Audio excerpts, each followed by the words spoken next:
Piang, kinilig ng sumigaw ang isang fan ng Sofia Ibarra. Hindi napigilan na kiligin ni Piang Smith nang may mga sumigaw sa crowd ng pinagsamang pangalan niya at apelyido ni JM Ibarra. Ito ay nangyari sa kakatapos palang na bida kapamilya na naganap sa Vista Mall, Balanga, Bataan.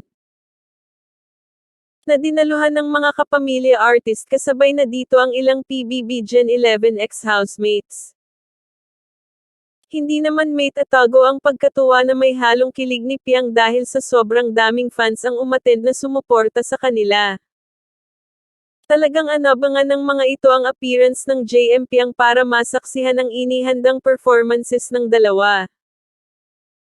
Hindi naman ikinatuwa ng mga fans ang nangyaring insidente sa mismong event kung saan nagkaroon umano ng batuhan ng lata habang nasa stage at nagpe-perform si JM Ibarra. Dahil nga dito, minabuting hindi na lang ituloy ang ilang mga ganap katulad na lang ng duet performance ng JM Piang dahil baka kung ano pa ang posibleng mangyari.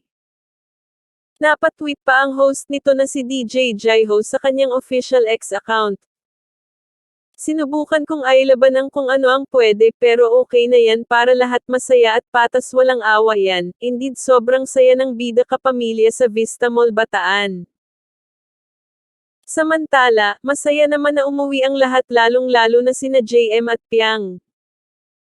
Nag-live pa si Piang bago ito matulog, narito at panoorin natin.